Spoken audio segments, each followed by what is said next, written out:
നിങ്ങൾക്ക് ഇതുവരെയായിട്ടും എപ്പോഴേലും robot food കണ്ടു തന്നിട്ടുണ്ടോ? അങ്ങനെ ഒരു അനുഭവത്തെക്കുറിച്ചാണ് ഞാൻ ഈ വീഡിയോയിൽ പറയാൻ പോകുന്നത്.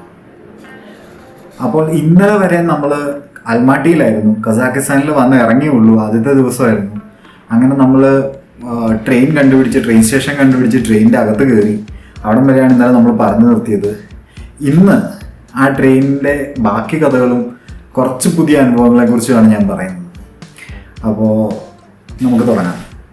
അപ്പോൾ ട്രെയിൻ ഓടി തുടങ്ങിയപ്പോൾ തന്നെ നമുക്ക് മനസ്സിലായ ഒരു കാര്യം എന്താണെന്ന് വെച്ചിട്ടുണ്ടെങ്കിൽ, കസാഖിസ്ഥാൻ, അതായത് അതിൻ്റെ മെയിൻ സിറ്റി, അതായത് അവരുടെ ഏറ്റവും വലിയ സിറ്റി അൽമാട്ടിയുടെ അകത്തുള്ള എത്ര പ്രീമിയം ലുക്കാണെങ്കിലും പുറത്തോട്ട് സിറ്റിയുടെ ഔട്ട്സ്കേർട്സിലേക്ക് വന്നു കഴിയുമ്പോഴത്തേനും നമുക്ക് ശരിക്കും പറഞ്ഞിട്ടുണ്ടെങ്കിൽ മനസ്സിലാവും കസാഖിസ്ഥാനിൽ ദാരിദ്ര്യമുണ്ട്. കാരണം വീടുകളെല്ലാം അന്ന് പണ്ട് സോവിയറ്റ് യൂണിയൻ്റെ കാലത്ത് പണിത വീടുകൾ ആണെന്ന് കണ്ടാൽ തോന്നും. കാരണം തകരമേഞ്ഞ മേൽക്കൂരയും മൊത്തത്തിലൊരു ഗ്രേഷ് വുഡ് വെച്ച് ഫിനിഷ് ചെയ്ത് വെച്ചിരിക്കുന്ന മൊത്തത്തിലും വീട് കാണാൻ വലിയ ഭംഗിയൊന്നും ഇല്ലാത്ത വീടുകളും അങ്ങനെയാണ് നമുക്ക് മൊത്തത്തിൽ ഒരു ലുക്ക് വരുന്നത് ഒരു ഔട്ട്സ്കേർട്സിലേക്ക് വന്നു കഴിയുമ്പോൾ.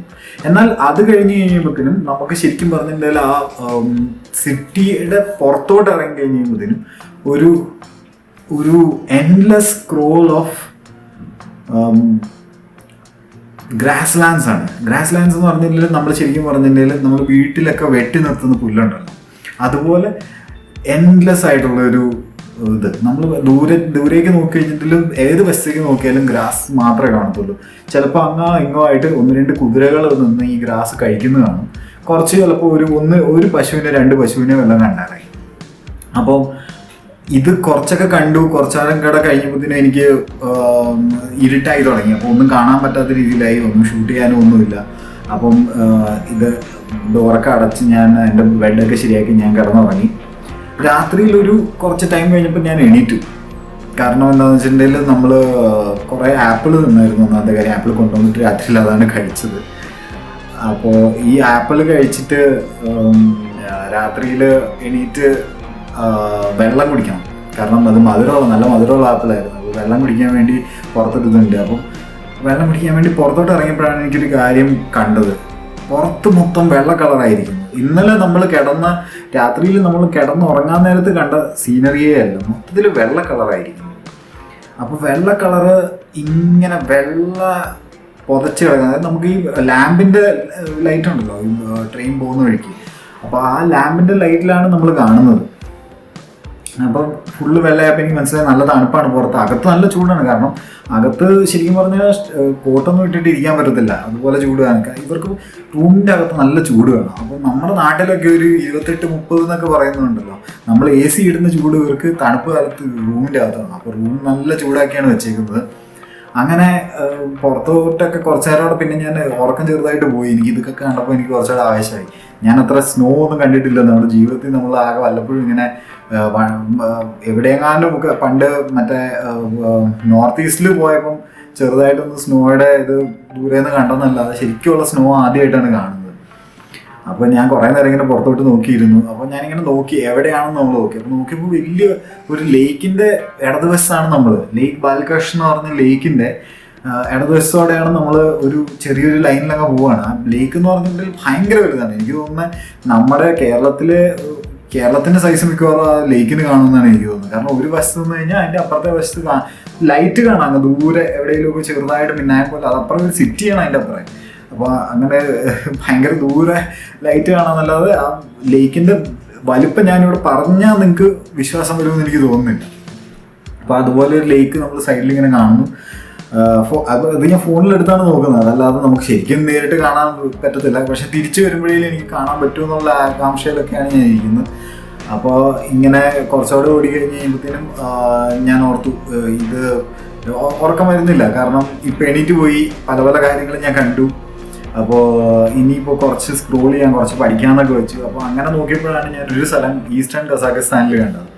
അപ്പോൾ ഞാൻ ഓർത്തു എന്തായാലും എനിക്ക് എല്ലാ സ്ഥലമൊന്നും കവർ ചെയ്യാൻ പറ്റത്തില്ല. ഞാൻ എൻ്റെ ഒറിജിനൽ പ്ലാനിൽ ഒരു സിറ്റിയോടെ ഉണ്ടായിരുന്നു, ഷിംകെൻഡ് എന്ന് പറഞ്ഞത്. അപ്പോൾ ആ ഒരു ദിവസം എനിക്ക് ഡൽഹിയിൽ നഷ്ടപ്പെട്ടതുകൊണ്ട് ഞാൻ ഷിംകെൻഡ് പോവാതെ ഞാൻ ആകെ 2 സിറ്റിയിലാണ് പോകുന്നത്, അസ്താനയിലും അൽമാട്ടിയിലുമാണ് പോകുന്നത്. ഈ 2 സ്ഥലത്തിൻ്റെ കഥയും ഈ 2 സ്ഥലത്തിൻ്റെ പ്ലാനുകളും വെച്ചിട്ടാണ് ഞാൻ പോകുന്നത്. അപ്പോൾ ഈ പല പല സ്ഥലങ്ങൾ ഇന്ന് പോകാനുള്ള കുറച്ച് സ്ഥലങ്ങളും അതും ഇതുമൊക്കെ അതൊക്കെ ഞാൻ നോക്കി വെച്ചു ഓൾറെഡി. ഇനിയിപ്പോൾ പുതിയ എന്തെങ്കിലുമൊക്കെ സ്ഥലങ്ങൾ വെറുതെ ഒരു രസത്തിന് നോക്കി വെക്കാമെന്ന് വെച്ചു. അങ്ങനെ കണ്ടുപിടിച്ച 2 സ്ഥലമാണ്. ഒന്ന് അക്താവോ. അക്താവോ എന്ന് പറഞ്ഞിട്ടുണ്ടെങ്കിൽ ഒരു ഏറ്റവും വെസ്റ്റേൺ മോസ്റ്റ് ടൗൺ ആണ്. അതിൻ്റെ അപ്പുറത്തേക്ക് ശരിക്കും പറഞ്ഞിട്ടുണ്ടെങ്കിൽ കാസ്പിയൻ കടലാണ്. കാസ്പിയൻ കടലിൻ്റെ തീരത്തുണ്ടായിരുന്ന സ്ഥലമായിരുന്നു. എന്നാൽ ഭൂമി മാനേജ്മെൻറ്റിലുള്ള പ്രശ്നങ്ങൾ, പല പല വെള്ളം മാനേജ് ചെയ്യുന്നതിനുള്ള പ്രശ്നങ്ങൾ കാരണം കാസ്പിയൻ കടൽ ഇപ്പോൾ ചെറുതായി ഇപ്പം ഒരു ചെറിയ മുട്ട് പോലെ ഉള്ളൂ ഇപ്പോൾ അത്. പണ്ട് കടലിൻ്റെ തീരത്തുണ്ടായിരുന്ന ഈ സിറ്റി ഇപ്പോൾ കടൽ തീരത്തുനിന്ന് ഒത്തിരി ദൂരെയായി. കാരണം കടൽ വലിഞ്ഞു ഭാഗത്തോട്ട്. കടൽ എന്ന് പറഞ്ഞാൽ ലേക്കാണ്, സോൾട്ട് വാട്ടർ ലേക്കായിരുന്നു. അതുപോലെ തന്നെ കണ്ടുപിടിച്ച വേറെ സ്ഥലമാണ് വലതുവശത്ത് സെമി. SEMEY ആണ് സെമി എന്നാണ് പറയുന്നത്. അപ്പോൾ സെമിക്കൊരു ഭയങ്കര കഥയുണ്ട്. സെമിയുടെ ആക്ച്വൽ പേര് സെമിൻ പാലന്റിസ്ക് എന്നായിരുന്നു. സെമിൻ പാലന്റിസ്ക്. അതായത് സെമി എന്ന് പറയുന്നത് സോവിയറ്റ് കാലത്ത് ഇവരുടെ ന്യൂക്ലിയർ ടെസ്റ്റുകൾ നടത്തിക്കൊണ്ടിരുന്ന സ്ഥലമാണ്. 456 ന്യൂക്ലിയർ ടെസ്റ്റുകളാണ് സെമിയിൽ നടത്തിയിരിക്കുന്നത്. 130 കിലോമീറ്റർ സെമിന്ന് 130 കിലോമീറ്റർ ന്യൂക്ലിയറിന് വലിയ ദൂരമൊന്നുമല്ല. അതുകൊണ്ട് തന്നെ ഇതൊരു മിനി ചെർണോബിലായിരുന്നു. ആൾക്കാർക്ക് അറിയത്തുമില്ല. ആൾക്കാർക്ക് ആൾക്കാർക്ക് രാത്രിയിലൊക്കെ അവിടുന്ന് ലൈറ്റൊക്കെ മറ്റേ അറോറ ബൊറേലിയസ് പോലത്തെ സാധനങ്ങളൊക്കെ കാണുമ്പോൾ ആൾക്കാർ ഓർത്ത് നാച്ചുറൽ ഫിനോമിനയാണ്. പക്ഷെ നാച്ചുറൽ ഒന്നും അല്ലായിരുന്നു. ഈ ഒരു പ്രശ്നം കാരണം അവിടെ ഇപ്പോഴും ജനിക്കുന്ന കുട്ടികൾക്ക് റയർ ഡിസീസസും ജനറ്റിക് ഡിസോർഡേഴ്സും പല പല ലുക്കീമിയ അല്ലെങ്കിൽ ക്യാൻസർ പോലെയുള്ള പല പല പ്രശ്നങ്ങളൊക്കെ ഇപ്പോഴും വരുന്നുണ്ട് അവർക്ക്. അപ്പോൾ ഇങ്ങനെ സെമിയെക്കുറിച്ച് ഇങ്ങനെ കുറച്ച് കാര്യങ്ങളൊക്കെ ഞാൻ വിക്കിപീഡിയ പേജിൽ കണ്ടുകൊണ്ടിരുന്നപ്പോഴാണ് അതിൻ്റെ വേറൊരാളുടെ പേരും കൂടെ ഞാൻ ശ്രദ്ധിച്ചത്. ഫ്യോദോർ ദോസ്തോവ്സ്കിയുടെ സ്ഥലമായിരുന്നു. പുള്ളി താമസിച്ചുകൊണ്ടിരുന്ന സ്ഥലമായിരുന്നു സെമി. അപ്പോൾ അങ്ങനെ കുറേ കാര്യങ്ങളൊക്കെ രാത്രിയിൽ വെറുതെ സ്ക്രോൾ ചെയ്തിട്ട് ഞാൻ പിന്നെ ഒരു 2 മണി 3 മണിയാകുമ്പോഴത്തേക്കും ഞാൻ വീണ്ടും ഉറങ്ങി. അങ്ങനെ ഉറങ്ങി രാവിലെ കറക്റ്റ് ടൈമിൽ തന്നെ നമ്മൾ എത്തി. 7:30 എന്ന് പറഞ്ഞ ടൈമിലായിരുന്നു നമുക്കിത് കാണിച്ചിരുന്നത്. 7:30 തന്നെ കറക്റ്റ് ടൈമിൽ നമ്മൾ ആസ്ഥാനയുടെ റെയിൽവേ സ്റ്റേഷനിലെത്തി. അപ്പോൾ പുറത്തോട്ട് ഇറങ്ങുന്നിടം വരെ ഞാൻ ജാക്കറ്റ് വലിയ കാര്യമായിട്ടൊന്നും ഇട്ടിട്ടില്ലായിരുന്നു ഞാൻ. പക്ഷേ എനിക്ക് പുറത്തെ സിറ്റുവേഷൻ മഞ്ഞൊക്കെ കണ്ടപ്പോൾ മനസ്സിലായി. ഇറങ്ങിയേക്കാന്ന് വെച്ചു. പുറത്തോട്ട് ഇറങ്ങിയപ്പോഴാണ് എനിക്ക് കാര്യം പിടികിട്ടിയത്. എൻ്റെ കയ്യിൽ ഗ്ലൗസ് ഇല്ലായിരുന്നു. കയ്യിൽ കുത്തുന്ന വേദന, മൂക്കിൽ കുത്തുന്ന വേദന. എന്താണെന്ന് വെച്ചിട്ടുണ്ടെങ്കിൽ ഈ തണുപ്പ് പുറത്ത് അൺബെയറബിൾ തണുപ്പാണ്. -11-12 രാവിലെ 7:30 ആയപ്പോഴത്തെ സിറ്റുവേഷൻ. അപ്പം -11-12 എൻ്റെ ജീവിതത്തിൽ നിന്നല്ല, എനിക്ക് തോന്നുന്നില്ല അത് കഴിഞ്ഞിട്ട് ഞാൻ കണ്ടിട്ടുണ്ട്, അതിന് മുന്നേ കണ്ടിട്ടുണ്ട്. അതുപോലത്തെ ഒരു ഭയങ്കര സിറ്റുവേഷൻ ആയിരുന്നു. കാരണം പുറത്തോട്ട് ഇറങ്ങിയതും എൻ്റെ ജീൻസിൻ്റെ അകത്ത് ഞാനൊരു ലെയർ തെർമൽസ് ഇട്ടിട്ടുണ്ട്. ആ തെർമൽസിൻ്റെ അകത്തോടെ തണുപ്പ് കയറി. അതിൻ്റെ ഇടയ്ക്ക് എനിക്ക് ജലദോഷം, അതായത് ഈ തണുപ്പ് കാരണം മൂടി പുറച്ചാണല്ലോ. അപ്പോൾ അതിൻ്റെ ഒരു ജലദോഷം കൊണ്ടാണ്. മൂക്കൊക്കെ ഒലിക്കുന്നുണ്ടെങ്കിലും മൂക്ക് താഴോട്ട് ഒന്നും എത്തുന്നില്ല. കാരണം മൊത്തം അകത്ത് തന്നെ ഫ്രീസ് ആയിട്ടിരിക്കുക. അങ്ങനെ പുറത്തിറങ്ങി കുറച്ച് പുറത്തോട്ട് നടന്നു. അപ്പം എനിക്ക് ഉടനെ തന്നെ എന്തെങ്കിലും കഫേ കണ്ടുപിടിക്കണമെന്ന് വെച്ചു. അപ്പം ഞാൻ ഓടിച്ചെന്നിട്ട് ഞാനൊരു പുറത്തോട്ട് ആദ്യമേ തന്നെ കണ്ട കഫേയിൽ കയറാമെന്ന് വെച്ചു. അപ്പം നടക്കുന്നതൊക്കെ ഭയങ്കര വിയേർഡായിട്ടാണ്. കാരണം ഞാൻ ഇവിടുന്ന് ഡെക്കാത്ലോണിൽ വാങ്ങിച്ച ബൂട്ടൊക്കെ ഇട്ടിട്ടാണ് പോയേക്കുന്നത്. പക്ഷേ നടന്നു തുടങ്ങിയപ്പോഴാണ് മനസ്സിലായത് ഈ ബൂട്ടിനും വലിയ ഗ്രിപ്പൊന്നുമില്ല. ഈ ഐസ് ഒരു ലെവൽ വരെ സ്നോ ആയി കഴിഞ്ഞാൽ പ്രശ്നമില്ല. സ്നോ ആവുന്നതിന് മുന്നേ ഉള്ള ഒരു ലെവൽ എന്ന് പറഞ്ഞാൽ ഒരു ലെവൽ വെള്ളത്തിൻ്റെ, അതായത് നമ്മുടെ ഫ്രിഡ്ജിലൊക്കെ വരുന്ന ഐസ് പോലെയാണ്. ആ ഐസ് എന്ന് പറഞ്ഞാൽ ഭയങ്കര തന്നെയാണ്. അപ്പോൾ ആ ഐസ് നോക്കി വേണം നടക്കാൻ. അപ്പം ഇങ്ങനെ പല പല സ്ഥലത്തും നോക്കിയൊക്കെ പോയി പെട്ടെന്ന് തന്നെ ഒരു കോഫി ഷോപ്പ് കണ്ടുപിടിച്ചു. പിന്നെ കോഫി ഷോപ്പിന് മുട്ടിനുള്ളതുകൊണ്ട് ഒരു പ്രശ്നമില്ല. അങ്ങനെ ഒരു കോഫിയൊക്കെ അവിടെ കുടിച്ചിരുന്നപ്പോഴാണ് ആസ്ഥാനയെക്കുറിച്ച് ഞാൻ കൂടുതൽ നോക്കുന്നത്, എന്തൊക്കെയാണ് ഇവിടെ കാണാനുള്ളത്. അപ്പോൾ ഭയങ്കരമായിട്ട് പറഞ്ഞിരുന്ന ഒരു സ്ഥലം ഖാൻ ഷാത്തർ എന്ന് പറഞ്ഞതാണ്. ഖാൻ ഷാത്തർ എന്ന് പറഞ്ഞ ഒരു ടെൻറ്റിൻ്റെ രൂപത്തിലുള്ള ഒരു വലിയ ബിൽഡിങ്, ലോകത്തിലെ ഏറ്റവും വലിയ ടെൻറ്റ് എന്നാണ് അവർ പറയുന്നത്. അതുണ്ട്. പിന്നെ ഉള്ളതെന്ന് പറഞ്ഞാൽ ഓപ്പറ ഹൗസ് കാണാം, പിന്നെ പ്രസിഡൻഷ്യൽ പാലസ് കാണാം, പിന്നെ മ്യൂസിയം ഉണ്ട്, പല പല സാധനങ്ങളുണ്ട് ആസ്ഥാനയിൽ കാണാം. അപ്പം ഞാൻ ഓർത്തു എന്നാൽ മഞ്ഞൊക്കെ ആണെങ്കിലും നമുക്ക് പതുക്കെ കാണാമെന്നുള്ള രീതിയിൽ ഇരുന്നു. അങ്ങനെ ഈ ചായ കുടിച്ചുകൊണ്ടിരുന്നപ്പം പുറത്ത് എൻ്റെ ബാക്കിലിരുന്ന ഒരു ചെറിയ പയ്യൻ, അവരുടെ വീട്ടുകാരുടെ കഫേ ആണെന്നാണ് എൻ്റെ വിശ്വാസം. പുള്ളി എൻ്റെ അടുത്ത് വന്നിട്ട് ക്യാമറ കണ്ട പുള്ളി വെച്ചു. ക്യാമറ എങ്ങനെയാ ഫോട്ടോഗ്രാഫർ ആണോ എന്ന് ചോദിച്ചാൽ ഞാൻ പറഞ്ഞ അല്ല, ഫോട്ടോഗ്രാഫർ അല്ല, ഞാനിങ്ങനെ ചെറുതായിട്ട് വീഡിയോ എടുക്കാം, എന്നതിലും ഒക്കെ നമുക്കിത് പോസ്റ്റ് ചെയ്യാം, ഇപ്പം ഈ പറയുന്ന പോലെ പോസ്റ്റ് ചെയ്യാനുള്ള രീതിയിൽ അതൊക്കെയാണ് പറഞ്ഞു. പുള്ളി പറഞ്ഞു എൻ്റെ ഒരു ഫോട്ടോ എടുത്ത് തരുന്നു, അതിനിപ്പോൾ എന്താ നമുക്കിപ്പോൾ എന്താ ചിലവുള്ളത്. അപ്പം ഞാൻ പറഞ്ഞു അഫ്കോഴ്സ് എന്ന് പറഞ്ഞു. പുള്ളി പെട്ടെന്ന് തന്നെ പുള്ളിയുടെ ജാക്കറ്റൊക്കെ എടുത്തിട്ട്, ഒരു പയ്യനാണ്, ഒരു 18-19 വയസ്സാണ്. അപ്പോൾ അവൻ ഫുള്ളി ഫ്രണ്ടിൽ പോയിട്ട് ഫുൾ പോസിങ്, അവൻ അങ്ങനെ സൈഡിലേക്ക് നിൽക്കുന്നു. അപ്പോൾ ഞാനൊന്നും പറയേണ്ട ആവശ്യമില്ല, കാരണം പറഞ്ഞാലും പുള്ളിക്ക് വലിയ കാര്യമായിട്ട് മനസ്സിലാവാൻ തോന്നുന്നില്ല. ഫോട്ടോ എടുത്തു. അപ്പോൾ പുള്ളി അതിൻ്റെ ടെലഗ്രാമിൽ മേടിച്ചു. എന്നിട്ട് ഭയങ്കര സന്തോഷത്തോടെ പുള്ളിയുടെ അമ്മയെ കൊണ്ട് കാണിക്കുന്നുണ്ട്. അപ്പോൾ ഞാൻ അത് കണ്ടിട്ട് ഭയങ്കര സന്തോഷമായിട്ട് ഞാൻ അവർക്ക് കാശും കൊടുത്ത് ഒരു ചെറുതായിട്ടൊരു കടിയും കൂടെ കയ്യിൽ വാങ്ങിച്ച് വെച്ചിട്ട് വീണ്ടും നടപ്പ് തുടങ്ങി. അപ്പോൾ നടക്കുമ്പോൾ ബാക്കിൽ ബാഗ്, ഫ്രണ്ടിലൊരു ബാഗ്, കയ്യിൽ ഗ്ലൗസ്, ഫേസ് മൊത്തം കവർ ചെയ്ത്, തല ഹുഡിയുടെ കവർ വെച്ച് കവർ ചെയ്ത്, പിന്നെ എൻ്റെ ഒരു പില്ലോ ഉണ്ടായിരുന്നു, നെക്ക് പില്ലോ. അത് ഞാൻ ഈ തലയുടെ ഹുഡിയുടെ ബാക്കിലേക്ക് എടുത്തു വെച്ചു, നെക്കൊന്ന് കവർ ചെയ്യാൻ വേണ്ടി. ഇത്ര സാധനമായിട്ടാണ് നടക്കുന്നത്. എന്നിട്ടും തണുപ്പാന്ന് പറഞ്ഞിട്ടുണ്ടല്ലോ, തണുപ്പോട് തണുപ്പ്. അപ്പോൾ എന്നിട്ട് ഇത് വെച്ചിട്ട് നടന്നിട്ട് ഞാൻ ഓർത്ത് എന്തായാലും വണ്ടി വിളിക്കണ്ട, ഇത്രയും രാവിലെ അല്ലേ, എന്തായാലും നടക്കണം, എനിക്കൊന്ന് കുറച്ച് കാണുകയും ചെയ്യാം. തണുപ്പാണെന്ന് വെച്ചിട്ട് നമുക്ക് പുറത്തിറങ്ങാതിരിക്കാൻ പറ്റത്തില്ലല്ലോ. പിന്നെ പതുക്കെ പതുക്കെ സൂര്യൻ പുറത്തോട്ട് ഇറങ്ങി വരുന്നുണ്ട്, ചെറുതായിട്ടൊക്കെ കാണാം. അങ്ങനെ നടന്നുകൊണ്ടിരുന്നപ്പോൾ മൊത്തം മഞ്ഞ് മൂടി കിടക്കുകയാണ്. ഇവിടെ പിള്ളേർ കളിക്കുന്ന പാർക്ക് തൊട്ട് വലതുവശത്ത് വീടുകൾ, സ്ട്രീറ്റ് പോകുമ്പം ഈ റെസിഡൻഷ്യൽ ബിൽഡിങ്സ് എല്ലാം, അവരുടെ മെയിൻ പോലീസ് സ്റ്റേഷൻ എല്ലാം ഇങ്ങനെ മഞ്ഞിൻ്റെ ഇതിലാണ്. അപ്പോൾ മഞ്ഞ് ക്ലിയർ ചെയ്യാൻ വേണ്ടി കുറേ ആൾക്കാർ മറ്റേ ഷവൽസുമായിട്ട് വരുന്നു. കുറച്ച് വണ്ടി, മഞ്ഞ് ക്ലിയർ ചെയ്യുന്ന വണ്ടികൾ ഇടയ്ക്കിടയ്ക്ക് പോകുന്നു. മഞ്ഞ് ക്ലിയർ ചെയ്യുക എന്ന് പറഞ്ഞൊരു വലിയ ജോലി തന്നെയാണ്. അപ്പോൾ അവിടെ എന്ന് പറഞ്ഞിട്ടുണ്ടെങ്കിൽ ഇതിന് വേണ്ടി തന്നെ വർക്കേഴ്സ് ഉണ്ട്. വർക്കേഴ്സ് എന്ന് പറഞ്ഞിട്ടുണ്ടെങ്കിൽ 24/7 റൺ ചെയ്യുന്ന വണ്ടികളുണ്ട്. വർക്കേഴ്സ് വന്ന് ഷവൽ ചെയ്ത് മാറ്റുന്നവരുണ്ട്. ഇമ്പോർട്ടൻറ്റ് ബിൽഡിങ്സ് ലൈക്ക് ഒരിക്കലും നമ്മൾ ഹോസ്പിറ്റൽസും എഡ്യൂക്കേഷൻ ഇൻസ്റ്റിറ്റ്യൂഷനും ഒത്തിരി ആൾക്കാർ താമസിക്കുന്ന ബിൽഡിങ്സും ഒന്നും മഞ്ഞും മൂടാൻ സമ്മതിക്കത്തില്ല ഇവര്.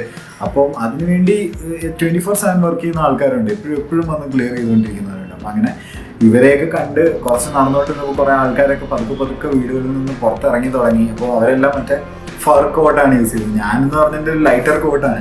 അവർ ശരിക്കും പറഞ്ഞാൽ നീ ലെങ്തിലുള്ള ഫർ കോട്ട്, മറ്റേ അതിൻ്റെ ഫർ ഇങ്ങനെ പുറത്തോട്ട് ഇങ്ങനെ തള്ളി അവരുടെ തലയുടെ മുകളിൽ കൂടെ ഒരു ലെയർ ഓഫ് പ്രൊട്ടക്ഷൻ മോർ ആണ് അവർ ആഡ് ചെയ്യുന്നത്. അപ്പം ഇതൊക്കെ കണ്ട് നേരെ കുറച്ചുകൂടെ നടന്നു കഴിയുമ്പോഴത്തേനും നമ്മൾ സിറ്റിയുടെ ഒരു നടുക്കേക്ക് എത്തി. അസ്താന എന്ന് പറഞ്ഞിട്ടുണ്ടെങ്കിലുണ്ടല്ലോ, നമ്മൾ ശരിക്കും വിചാരിക്കുന്ന പോലെ ഒരു ഭയങ്കര വലിയ സിറ്റി ഒന്നുമല്ല. ഞാനിപ്പോൾ ഒരു എക്സാമ്പിൾ പറയാം. ശരിക്കും നമ്മുടെ ക്യാപിറ്റൽ ഫോർ എക്സാമ്പിൾ ഡൽഹിയിലല്ല, ചെന്നൈയിലാണെന്ന് വിചാരിച്ചു. സദേൺ ടിപ്പിലാണ്, ഇൻഡസ്ട്രിയലി സ്ട്രോങ് ആണ്, അങ്ങനെ ഒരു സിറ്റി ഉണ്ട്. പക്ഷെ ചെന്നൈയിൽ എന്ന് പറഞ്ഞിട്ട് തമിഴിയൻസ് ആണ് താമസിക്കുന്നത്. എന്നാൽ റെസ്റ്റ് ഓഫ് ഇന്ത്യ എന്ന് പറഞ്ഞാൽ മെജോറിറ്റി ഹിന്ദി സ്പീക്കേഴ്സാണ്. അപ്പം അവരെന്താ ചെയ്യുക, ശരിക്കും പറഞ്ഞാൽ സിറ്റി, അതായത് ക്യാപിറ്റൽ എപ്പോഴും, അതായത് ചെന്നൈ ഈസിലി അറ്റാക്കബിളും ആണെന്നുള്ളൊരു ഇതിൽ ആലോചിച്ചു. നമ്മുടെ താഴെയാണ് നമ്മുടെ എനിമി സ്റ്റേറ്റ്സ് ഒക്കെ ഉള്ളത് എങ്കിൽ. അപ്പോൾ ഇങ്ങനെയുള്ള സിറ്റുവേഷനിൽ എന്താ ചെയ്യുക, അവർ നേരെ ഈ ക്യാപിറ്റൽ എടുത്ത് നടുക്കോട്ട് വെക്കാൻ നോക്കുള്ളൂ. നമ്മുടെ ക്യാപിറ്റൽ അതേപോലെ ചെന്നൈയിൽ നിന്ന് എടുത്ത് ഭോപ്പാലിലേക്ക്, ഒരു ഹിന്ദി സ്പീക്കിംഗ് ആയിട്ടുള്ള സ്ഥലത്തേക്ക് മാറ്റി, അതിനോട് കുറച്ചുകൂടെ ഒരു അടുത്തുള്ള സ്ഥലത്തേക്ക് ആക്കി, സെൻട്രലി ലൊക്കേറ്റഡ് ആക്കി, അങ്ങനെ ആക്കുവാണെങ്കിൽ എന്ത് സംഭവിക്കും, അതുപോലെയാണ് അസ്താന സംഭവിച്ചേക്കുന്നത്. അതും അസ്താന ഭയങ്കര ഒരു പ്ലാൻഡ് സിറ്റിയാണ്. ഒരു റെസിഡൻഷ്യൽ ക്വാർട്ടേഴ്സ് എല്ലാം പ്ലാൻഡ് ആണ്, എല്ലാം മൊത്തത്തിൽ ഒരു നല്ലപോലെ പ്ലാൻഡ് ആണ്. 1991 തൊട്ട് 1991 വരെ എന്തായാലും അൽമാട്ടി ആയിരുന്നു ക്യാപിറ്റൽ.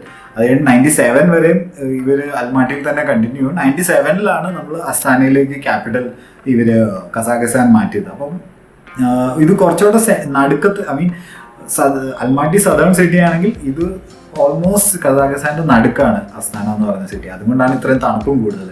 അവിടെ ഒരു 4 ഡിഗ്രി 5 ഡിഗ്രി സെൽഷ്യസ് ആണ് തണുപ്പെങ്കിൽ ഇവിടെ മൈനസിൽ പോയി, -10-12 ഇനിയാണ് കോമഡി. ഇത് ഇനിയും താഴും. ഈ തണുപ്പൊന്നൊന്നുമല്ല, ഇത് ഇനിയും -20-25 ഒക്കെ വരെ പോകും.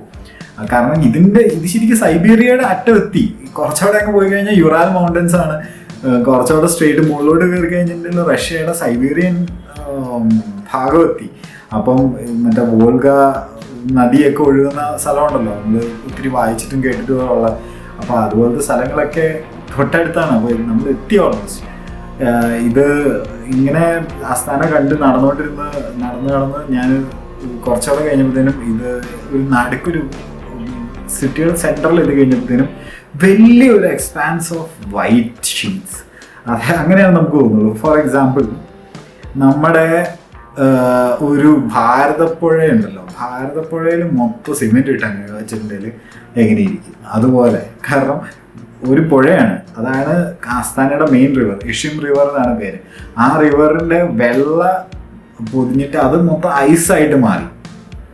അപ്പോൾ ഇതിന്റെ സൈഡിലൂടെയൊക്കെ കുട്ടികളെ കളിക്കുന്നതാണ് കുറച്ച് താഴെ, റിവറിന്റെ തൊട്ട് താഴെ വരെ. അപ്പോൾ റിവറിൽ കൂടെ നമുക്ക് മറ്റേ ഈ സ്ലെഡ്ജ് ടൈപ്പ് സാധനങ്ങളൊക്കെ ഇട്ടിട്ടുണ്ടെങ്കിൽ അങ്ങ് പോവാം, റിവർ ക്രോസ് ചെയ്യാം, ഒരു പ്രശ്നമില്ല. അപ്പോൾ മൊത്തത്തിൽ കാണാൻ അടിപൊളി കേട്ടോ, കാരണം കോൺട്രാസ്റ്റ് ആണ്. ഈ ബിൽഡിങ്സിന്റെ ചുമല നീല കളറിന്റെ ഇടയ്ക്ക് മഞ്ഞൊക്കെ വീണിട്ട് നിലത്ത് മൊത്തം വെള്ളം. അപ്പോൾ വെള്ളയും പല പല കളറുമായിട്ടുള്ള ഭയങ്കര കോൺട്രാസ്റ്റ് ഉള്ള ഒരു ബ്രിഡ്ജിലാണ് ഉള്ളത്. അങ്ങനെ ബ്രിഡ്ജ് നടന്ന് ബ്രിഡ്ജിന്റെ നടുക്കെത്തി കഴിയുമ്പോഴത്തേനും നമുക്ക് ഭയങ്കര വ്യൂ ആണ്. ഒരു വൈറ്റ് ഷീറ്റ്, അസ്താനയുടെ ബിൽഡിങ്സ്, അതായത് റെസിഡൻഷ്യൽ ഏരിയാസ്, പിന്നെ കുറേ നല്ല ആൾക്കാർ ഇങ്ങനെ പതുക്കെ ഇതൊക്കെ പറഞ്ഞ് മോർണിംഗ് വാക്കിന് ഇറങ്ങിയിരിക്കുന്ന ആൾക്കാർ. നല്ല വ്യൂ ഒക്കെ കഴിഞ്ഞ് നമ്മൾ അപ്പുറത്തെ വശത്തേക്ക് ക്രോസ് ചെയ്ത് കഴിഞ്ഞാൽ അവിടെയാണ് എൻ്റെ ഹോസ്റ്റൽ. അപ്പോൾ ഇന്ന് എന്തായാലും ഞാൻ പോയി ബാഗൊക്കെ കൊണ്ട് ഹോസ്റ്റലിൽ വെക്കാം. കുറച്ചുകൂടെ ഒരു 11:30 എനിക്ക് ചെക്ക് ഇൻ കിട്ടും. അപ്പോൾ ഞാൻ അത്രയും നേരം വരെ ജസ്റ്റ് പല പല കഫേസിലൊക്കെ ആയിട്ട് സ്പെൻഡ് ചെയ്യാന്നുള്ള രീതിയിൽ ഞാൻ അങ്ങനെ പതുക്കെ നടന്ന് പല പല കഫേസിൽ കയറി ഹോസ്റ്റലിലെത്തി. ഹോസ്റ്റലാണെങ്കിൽ അടിപൊളി ഹോസ്റ്റലായിരുന്നു. അപ്പോൾ ഹോസ്റ്റലിൽ നല്ല കാര്യം എന്താണെന്ന് വെച്ചിട്ടുണ്ടെങ്കിൽ ഇവരെന്ന് പറഞ്ഞിട്ടുണ്ടെങ്കിൽ എല്ലാം പുതിയ ബിൽഡിങ്സ് ആണ്. ഈ അസ്താന പുതിയതായിട്ട് എല്ലാം ചെയ്തേക്കുന്നതായതുകൊണ്ട്, അതും ഇവരുടെ എംബസീസും, ഈ അമേരിക്കൻ എംബസി, ഇന്ത്യൻ എംബസി ഇവിടെ അല്ലാന്ന് എനിക്ക്, ഇന്ത്യൻ എംബസി അൽമാട്ടിയിലായിരുന്നു. ബട്ട് മേജർ ഒത്തിരി എംബസീസ് എല്ലാം സിറ്റുവേറ്റഡ് ആയിട്ടുള്ള സ്ഥലം അസ്താനയാണ്. അപ്പോൾ അതുകൊണ്ട് തന്നെ ഈ ഹോട്ടൽസും ചീപ്പാണ്. 1200 രൂപയ്ക്ക് നല്ല ഹോസ്റ്റൽ കിട്ടി. നല്ല ബങ്ക് ബെഡ് ആയിരുന്നു, ബട്ട് നല്ല ക്ലീൻ വാഷിംഗ് ഫെസിലിറ്റി, അതായത് വാഷിംഗ് മെഷീൻ ഫെസിലിറ്റി, എല്ലാ ഫെസിലിറ്റിയും ഉള്ള, റീഡിങ് റൂം എല്ലാം ഉള്ള ഒരു നല്ല ഒന്നാമത്തെ ഹോസ്റ്റൽ കിട്ടി. അവിടെ കൊണ്ട് ഞാൻ ബാഗും വെച്ചിട്ട് ഞാൻ ഓർത്ത് ഇനി കുറച്ച് നമുക്ക് റൂം ചെയ്യാം, കുറച്ചുകൂടെ ടൈമുള്ളൂ. കാരണം ഇതെല്ലാം ഈ പതുക്കെ ഫുഡൊക്കെ കഴിച്ച് പുറത്തിറങ്ങി കഴിഞ്ഞപ്പോഴത്തേന് നല്ല ടൈമായി, കുറച്ചുകൂടെ ടൈമേ കിട്ടുള്ളൂ. കാരണം ഒരു 4:30 ആകുമ്പോഴത്തേനും അറിയാമല്ലോ നിങ്ങൾക്ക്, 4:30 ആകുമ്പോഴത്തേനും നമ്മൾ ഇരുട്ടാവും. അപ്പോൾ അതിന് മുന്നേ കാര്യങ്ങളൊക്കെ കഴിയണം. ഒരു 3:30 കഴിയുമ്പോഴത്തേനും തന്നെ ഓൾമോസ്റ്റ് ഒരു ഇരുട്ട് ലുക്കാവും. അപ്പോൾ അതുകൊണ്ട് ഞാൻ ഓടി പുറത്തോട്ട് ഇറങ്ങി കുറച്ച് സ്ഥലങ്ങളിൽ ഷൂട്ട് ചെയ്യാന്ന് വെച്ചിട്ട് ഇറങ്ങി. അങ്ങനെ കണ്ട് കുറച്ചുകൂടെ പോയി കഴിയുമ്പോഴത്തേനും ഒരു 4 പേരുടെ ഒരു ഗ്രൂപ്പിനെ കണ്ടു. അപ്പോൾ അവരെന്നെ ഇങ്ങനെ കണ്ടപ്പോഴേ ചിരിച്ചുകൊണ്ടായിരുന്നു. 4 പേരെന്ന് പറഞ്ഞാൽ 2 കുട്ടികളും ഒരു ഫാദറും മദറുമാണ് അവർ ചിരിച്ചുകൊണ്ട് വന്നിട്ട് അവർ ഓടി എൻ്റെ അടുത്തേക്ക് വന്നു. അപ്പം എനിക്ക് മനസ്സിലായി ഇന്ത്യക്കാരനെ കണ്ടതിൻ്റെ ഒരു സന്തോഷമാണ്. അപ്പോൾ പുള്ളി വന്നിട്ട് എന്തൊക്കെയോ ഒക്കെ കസാഖ് ഭാഷയിൽ പറഞ്ഞു.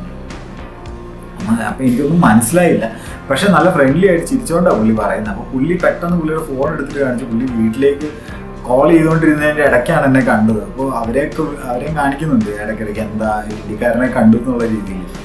അപ്പോൾ ഫാമിലി, ഭാര്യയ്ക്കാണെങ്കിലും ഭയങ്കര ചിരി, കുട്ടികളൊക്കെ എന്നെ ഇങ്ങനെ നോക്കുന്നുണ്ട്. അപ്പോൾ ഒരു കുട്ടി ഇങ്ങനെ കണ്ണു തുറച്ച് നോക്കുന്നുണ്ട്, എന്താ ഇങ്ങനത്തെ ഒരാളെ ഞാൻ ഇതുവരെയായിട്ട് കണ്ടിട്ടില്ലെന്ന്. അപ്പോൾ എനിക്ക് ചെറുതായിട്ട് പറഞ്ഞപ്പോൾ മനസ്സിലായതെന്ന് വെച്ചിട്ടുണ്ടെങ്കിൽ ഇവര് അസ്താനയിൽ എന്തോ പേപ്പേഴ്സ് എന്തോ ശരിയാക്കാനും ഹോസ്പിറ്റലിനും ഒക്കെ ആയിട്ട് വന്നതാണ്.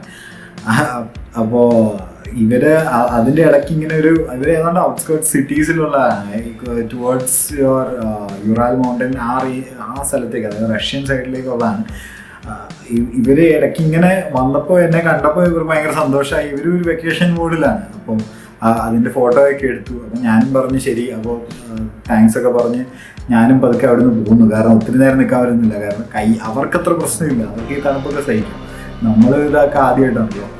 അപ്പോൾ ഇത് കഴിഞ്ഞിട്ട് ഓടിച്ചെന്നിട്ട് ഞാനൊരു ആദ്യമേ തന്നെ കണ്ട ഒരു ഹോട്ടലിലേക്ക് വന്നത്.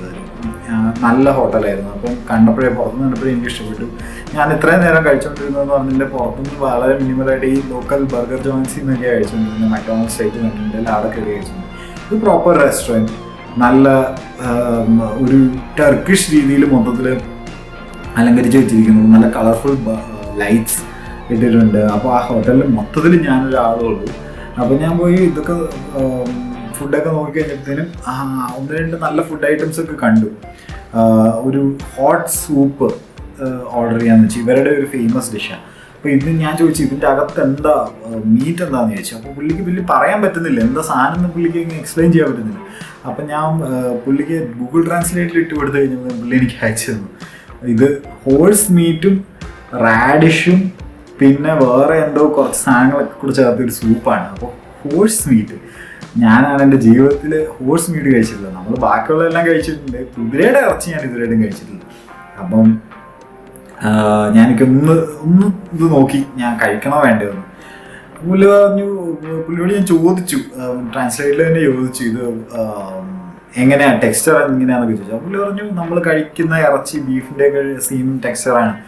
പുള്ളിക്ക് എന്നെ കണ്ടിട്ട് ഒരിത്, ബീഫ് കഴിക്കുമോ, ഇന്ത്യക്കാരനാണല്ലോ, ഇന്ത്യൻ ലുക്കാണല്ലോ. അപ്പം ഞാൻ പറഞ്ഞില്ല എനിക്ക് കുഴപ്പമൊന്നുമില്ല, ഹോഴ്സ് മീറ്റ് കുതിരയുടെ ഇറച്ചി തന്നെ എടുത്തോളാന്ന് പറഞ്ഞു. അപ്പോൾ അതിൻ്റെ കൂടെ ഒരു ബ്രെഡ് നമുക്ക് തരും. അപ്പം ഞാൻ നല്ല ഈ റഷ്യൻ നോവലൊക്കെ നിങ്ങൾ വായിച്ചിട്ടുണ്ടെങ്കിൽ അറിയാം, ഈ സൂപ്പ് കുടിക്കുന്നതെന്ന് പറഞ്ഞിട്ടുണ്ടെങ്കിൽ അവർ ഭയങ്കര ഒരു റൊമാൻറ്റിക് ആയിട്ടാണ് പറയുക. അതായത് ഒരു ചുമല സൂപ്പായിരിക്കും, ബോസ്റ്റ് എന്നൊക്കെ പറഞ്ഞിട്ടുള്ള ഈ ടോൾസ്റ്റോയുടെ ഒക്കെ കഥയിലുള്ള ടൈപ്പ്. അപ്പോൾ ഞാനതൊക്കെ ഓർത്തിട്ട് നല്ല രീതിയിൽ സൂപ്പ് കുടിച്ചു. എന്നിട്ട് അവസാനം വന്ന് ബ്രെഡ് എടുത്തിട്ട് അത് കോരി അതൊന്ന് കഴിക്കുമ്പോൾ ഉള്ളൊരു സുഖമുണ്ടല്ലോ, പറഞ്ഞാൽ അത് മനസ്സിലാവില്ല. അത് കാരണം ആ തണുപ്പത്തും നമ്മൾ കയറി വന്നിട്ട് ഈ ഹോട്ട് സൂപ്പും ഈ ബ്രെഡും എല്ലാം കൂടെ കഴിച്ചതിൻ്റെ കൂടെ ഇച്ചിരി ബട്ടറും ഒക്കെ തേച്ച് കഴിക്കുമ്പോൾ ഭയങ്കര സുഖമാണ്. അപ്പോൾ ഇതൊക്കെ കഴിച്ചിട്ട് പുറത്തോട്ട് ഇറങ്ങി. പിന്നെ ദൂരെ നമുക്ക് ഖാൻ ഷാത്തർ കാണാം, ഈ ലോകത്തിലെ ഏറ്റവും വലിയ ടെൻറ്റ് ഷേപ്പിലുള്ള ബിൽഡിംഗ് എന്നുള്ള രീതിയിൽ. അപ്പോൾ ഖാൻ ഷാത്തർ ഞാൻ ദൂരെ നിന്ന് കണ്ടു. അപ്പോൾ നാളെ പോകാമെന്ന് തന്നെ വെച്ചേക്കുന്നത്. ഇതൊക്കെ കുറേ സാധനങ്ങൾ കാണാനുണ്ട്. പക്ഷെ ഒറ്റയൊരു പ്രശ്നമുള്ളൂ, ഈ മഞ്ഞ് വീണ് കിടക്കുന്നതുകൊണ്ട് ഒത്തിരി ദൂരെ പോകാൻ പറ്റത്തില്ല. എത്ര കറങ്ങിയാലും നമ്മൾ ഈ പോകുന്ന സ്ഥലത്തൊക്കെ നമുക്ക് പോകാൻ പറ്റുള്ളൂ. അങ്ങനെ കുറച്ചൊക്കെ നടന്നിട്ട് ഞാൻ ഹോസ്റ്റലിൽ പോയി. അന്നത്തേക്ക് നല്ല രീതിയിൽ കിടന്നുറങ്ങി. കാരണം ട്രെയിനാണെങ്കിൽ എനിക്ക് അത്ര ഉറക്കം കിട്ടാറില്ല. നല്ല ഉറങ്ങി, അത്യാവശ്യം ഉറങ്ങി രാത്രി. പക്ഷേ എണീറ്റിരുന്നതിൻ്റെയൊക്കെ ക്ഷീണം കാരണം നല്ലപോലെ കിടന്നുറങ്ങി. പിറ്റേ ദിവസം രാവിലെ തന്നെ ബാഗെല്ലാം പാക്ക് ചെയ്ത് രാവിലെ തന്നെ, ഒരു ബാഗ് എടുത്താൽ മതിയല്ലോ, 2 ബാഗ് കൊണ്ട് പോകണ്ടല്ലോ. അപ്പോൾ ഒരു ബാഗ് എടുത്തിട്ട് നേരെ ഇറങ്ങി ആദ്യമേ എന്നെ കാണാമെന്ന് വെച്ചാൽ ഖാൻ ഷാത്തറാണ്. അപ്പോൾ ഓടിച്ചെന്നിട്ട് ഞാൻ ക്യാമറയൊക്കെ എടുത്ത് ഞാൻ ഫോട്ടോ ഒക്കെ ദൂരെ നിന്ന് തന്നെ ഞാൻ ഖാൻ ഷാത്തർ കണ്ടാണ് പോകുന്നത്. അപ്പോൾ ഓടിച്ചെന്ന് അകത്ത് കയറിയപ്പോഴാണ് എനിക്കൊരു അബദ്ധം പറ്റിയത് മനസ്സിലായത്. ഖാൻ ഷാത്തർ എന്ന് പറഞ്ഞിട്ടുണ്ടെങ്കിൽ പുറത്തുനിന്നുള്ള ടെൻറ്റിൻ്റെ ഫിഗർ ഉണ്ടെന്ന് മാത്രമേ ഉള്ളൂ, അകത്ത് ശരിക്കും പറഞ്ഞിട്ടുണ്ടെങ്കിൽ മോളാണ്. വേറെ ഒന്നുമില്ല, നമ്മുടെ ലുലു മോളൊക്കെ പോലത്തെ അതിലൊരു ചെറിയൊരു മോള്, ഒന്നുമില്ല അതിൻ്റെ അകത്ത്. ആകെ ഒരു കസാഖിസ്ഥാൻ്റെ വലിയൊരു ഫ്ലാഗ് ഉണ്ട്. പിന്നെ ഞാൻ ഓർത്ത് വന്നതാണല്ലോ എന്ന് ഓർത്തിട്ട് ഏറ്റവും മുകളിൽ ചെന്നിട്ട്, ഏറ്റവും മുകളിൽ എപ്പോഴും ഫുഡ് കോർട്ടാണല്ലോ, എല്ലാ മോളിലെയും ഏറ്റവും മുകളിൽ ഫുഡ് കോർട്ട് ആയതുകൊണ്ട് ഏറ്റവും മുകളിൽ തന്നെ പോയി ഫുഡ് കോർട്ടിൽ കയറി കുറച്ച് സാധനങ്ങളൊക്കെ എന്തോ ഒരു ചെറിയൊരു അവരുടെ ഈ ക്യാപ്സിക്കത്തിൻ്റെ അകത്ത് ഇറച്ചി വെച്ചിട്ടുള്ളൊരു സാധനമുണ്ട്. അപ്പോൾ ആ സാധനം തന്നെ കഴിച്ചു. ക്യാപ്സിക്കോ ഇറച്ചിയും കൂടെ കൂട്ടിയിട്ടുള്ളത് വലിയ ടേസ്റ്റൊന്നും എനിക്ക് തോന്നിയില്ല. കാരണം പക്ഷേ തണുപ്പത്തിന് വരെ ഒന്നും ചൂടായിട്ടുള്ള ഫുഡ് കിട്ടിയുണ്ട്. പിന്നെ വലിയ കാശുമായില്ല, 60 രൂപയുടെ ഇക്വലൻ്റ് ആയിട്ട് അത് സാധനത്തിനാണ്. അവിടുന്ന് ഇറങ്ങി മോളിൽ നിന്ന് ഇറങ്ങാൻ നേരത്താണ് ഇവർ പറയുന്നത് ഈ ഫെർമെൻറ്റഡ് ഹോഴ്സ് മിൽക്കും കിട്ടും. അതൊരു കല്ല് പോലത്തെ ഒരു സാധനമാണ്, അത് ഒത്തിരി കുടിക്കാനൊന്നും പറ്റത്തില്ല, കുറച്ച് കുടിക്കാന്നുള്ള രീതിയിൽ പറഞ്ഞു. അപ്പം ഞാൻ അത് ഉണ്ടോ എന്ന് നോക്കാൻ വേണ്ടി അവരുടെ മാർക്കറ്റിൽ കയറി നോക്കി. പക്ഷേ എനിക്കത് വാങ്ങിക്കാൻ അറിയത്തില്ലാത്തതുകൊണ്ട് ഞാൻ കണ്ടില്ല. അതിന് പകരം ഞാനൊരു ചോക്ലേറ്റ് എന്തോ വാങ്ങിച്ച് കയ്യിൽ വെച്ചിട്ട് പുറത്തിറങ്ങി. ഇനി നമുക്ക് കാണേണ്ടതെന്ന് പറഞ്ഞിട്ടുണ്ടെങ്കിൽ 1-2 കാര്യങ്ങൾ നമുക്ക് കാണാനുണ്ട്. ഒന്നെന്ന് പറഞ്ഞിട്ടുണ്ടെങ്കിൽ ബാൽട്രിക് ടവർ എന്ന് പറഞ്ഞിട്ടൊരു സാധനം കാണാനുണ്ട്. പിന്നെ ഓപ്പറ ഹൗസ് കാണാനുണ്ട്, പാലസ് ഓഫ് റീകൺസിലിയേഷനും പിന്നെ പ്രസിഡൻസ് ബിൽഡിങ്ങും അങ്ങനെ 1-2 സാധനങ്ങൾ കാണാനുണ്ട്. അപ്പം ഞാൻ ബാൽട്രിക് ടവർ തന്നെ നമ്മൾ തപ്പി കണ്ടുപിടിച്ചു. ബാൽട്രിക് ടവർ എന്ന് പറഞ്ഞിട്ടുണ്ടെങ്കിൽ ഒരു വലിയ നിർമ്മിതിയാണ്, അവൻ നല്ല ഹൈറ്റിലുള്ള. അപ്പോൾ നമുക്ക് അതിൻ്റെ മുകളിൽ പറയുമ്പോൾ മുകളിലൊരു വാച്ച് ടവറാണ്. എങ്ങനെയാണെന്ന് വെച്ചിട്ടുണ്ടെങ്കിൽ ഒരു ടവറിൻ്റെ ഷേപ്പിൽ തന്നെ പണിതിട്ട് മുകളിലൊരു ബോൾ കൊണ്ടുവച്ച അങ്ങനത്തെ ഒരു ഷേപ്പിൽ. അപ്പോൾ ഇപ്പോൾ കാണുന്ന വീഡിയോയിൽ അതുപോലെ. അപ്പോൾ നമ്മൾ മുകളിൽ പോയിട്ടുണ്ടെങ്കിൽ വേൾഡ് വ്യൂ അങ്ങനെ ആണ്ട് പറഞ്ഞിട്ടൊരു സാധനമുണ്ട്. അപ്പോൾ അതിൽ കൈ വെച്ചിട്ട് നമുക്കിങ്ങനെ പല പല സ്ഥലങ്ങൾ അതിനെന്തോ ഓത്തൊക്കെ നമ്മൾ എടുക്കാം അതിൻ്റെ മുകളിൽ പോയിട്ട്. അപ്പം ഞാൻ മുകളിൽ കയറാന്നുള്ള രീതിയിലാണ് ഇരിക്കുന്നത്, അത്രേ ഉള്ളൂ. ഈ ഓത്തെടുക്കുന്ന അവിടെ അറിയത്തില്ല, അത് നമുക്ക് നോക്കാമെന്നുള്ള രീതിയിലാണ്. അപ്പം ഞാൻ ചെന്ന് ഫ്രണ്ടിലേക്ക് കയറിയപ്പോൾ തന്നെ അവിടെ നല്ല ക്യൂ ഉണ്ട്, നല്ല ആൾക്കാരുണ്ട്. ക്യൂ അത്രയില്ല, ഒത്തിരി ആൾക്കാരുണ്ട്. മുകളിലേക്ക് പോകുമ്പോൾ ഒറ്റ ലിഫ്റ്റ് അല്ലേ ഉള്ളൂ. അപ്പോൾ അവിടെ വെച്ചിട്ട് ഞാൻ നോക്കിയപ്പോൾ വേറൊരു പ്രായമായ ഒരു ചേട്ടനും ഇങ്ങനെ ഒന്ന് വീഡിയോസ് എടുക്കുന്നുണ്ട്. വീഡിയോ മാത്രമല്ല, പുള്ളി വേറെ ഇവിടുന്ന് വന്നതെന്ന് എനിക്ക് മനസ്സിലായി. പുള്ളി കസാക്ക ആണെന്ന് തോന്നുന്നില്ല, റഷ്യനും ആണെന്ന് തോന്നുന്നില്ല. അപ്പം കുറച്ചുകൂടി ഒരു വെറൈറ്റി ലുക്ക്. അപ്പോൾ പുള്ളിയോട് സംസാരിച്ച് പുള്ളി പറഞ്ഞ പുള്ളി ഇംഗ്ലണ്ടിൽ നിന്ന് വന്ന ട്രാവലറാണ്. പുള്ളി കസാഖിസ്ഥാനിൽ ആദ്യമായിട്ട് വന്നതാണ്. അപ്പോൾ പുള്ളിയും എൻ്റെ പോലെ വീഡിയോ എടുക്കണം, പുള്ളിക്ക് എന്തെങ്കിലും യൂട്യൂബിൽ ഇടാന്നുള്ള രീതിയിൽ. അപ്പം പുള്ളിയുടെ യൂട്യൂബ് വീഡിയോ ഇതുവരെയായിട്ട് ഇറങ്ങിയോന്ന് ചോദിച്ചപ്പോൾ എന്തോ ഇറങ്ങിയിട്ടുണ്ടെന്നൊക്കെ പറഞ്ഞു. അപ്പോൾ ഞാൻ കൂടുതൽ പിന്നെ ഒത്തിരി ചോദിക്കാൻ പോയില്ല, കാരണം എന്നോട് ചോദിച്ചാൽ എൻ്റെ ഒരു വീഡിയോ ഒന്നും കാണിക്കാനില്ല. അതുകൊണ്ട് ഞാൻ നല്ലപോലെ വീഡിയോ ഒക്കെ പുറത്തുനിന്നൊക്കെ എടുത്തു. അങ്ങനെ കണ്ടു വന്നപ്പോഴാണ് ഇതിൻ്റെ അകത്തൊരു ചെറിയ മ്യൂസിയം വെച്ചിട്ടുണ്ട്. മ്യൂസിയത്തിൽ പഴയ കസാക്ക് ലൈഫ് എങ്ങനെയാണെന്ന് കാണിക്കുന്നൊരു മ്യൂസിയമാണ്. അപ്പോൾ ഇതിൻ്റെ അത് കാണിച്ചിരിക്കുന്നതെന്ന് പറഞ്ഞിട്ടുണ്ടെങ്കിൽ ഇവർ ശരിക്കും പറഞ്ഞിട്ടുണ്ടെങ്കിൽ നൊമാഡിക് പീപ്പിളാണ്. നമ്മൾ ഈ മംഗോൾസ് എന്നൊക്കെ പറഞ്ഞ് കേട്ടിട്ടുണ്ടല്ലോ, ഈ ചെങ്കിസ് ഖാൻ്റെ. അവരെങ്ങനെയാണ്, അവർ കുതിരപ്പുറത്താണ്, അവരെപ്പോഴും ട്രാവലിംഗ് ആണ്, അവർ ടെൻ്റൊക്കെ ആയിട്ടാണ് ട്രാവൽ ചെയ്യുന്നത്. മംഗോളിയയിൽ തുടങ്ങി അവർ കസാക്കിസ്ഥാൻ വഴി കിർഗിസ്ഥാൻ പോയി, അങ്ങനെ ഇറാൻ്റെ വസ്തു വന്നു. അത് കഴിഞ്ഞിട്ട് അവരെപ്പോഴും ട്രാവലിംഗ് ആണല്ലോ. അതുപോലത്തെ ഒരു പീപ്പിൾ ഗ്രൂപ്പാണ് ഈ കസാക്ക്, ലോക്കൽ കസാക്സ്. റഷ്യൻസ് അല്ല, യുക്രൈനിയൻസ് അല്ല, ഞാൻ ആ ഒരു സെക്ഷൻ്റെ കാര്യമല്ല പറയുന്നത്.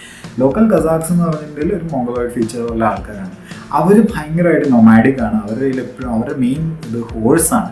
പിന്നെ അവർക്ക് ഒരു ഈഗിൾ ഹണ്ടിങ്ങിൻ്റെ പരിപാടിയുണ്ട്. പിന്നെ അവരെപ്പോഴും യേർട്ട് എന്ന് പറഞ്ഞൊരു ടെൻറ്റ് പോലത്തെ ഒരു ഇതിലാണ് താമസിക്കുന്നത്. അപ്പം ഒത്തിരി ഞാൻ കിർഗിസ്ഥാനിൽ ട്രാവൽ ചെയ്തപ്പോൾ ഞാനിത് കുറച്ചുകൂടെ എക്സ്പീരിയൻസ് ചെയ്തു, ഈ ഒരു നൊമാഡിക് ലൈഫ്. അതിനെക്കുറിച്ച് ഞാൻ വീണ്ടും വേറൊരു വീഡിയോയിൽ ഞാൻ പറയാം.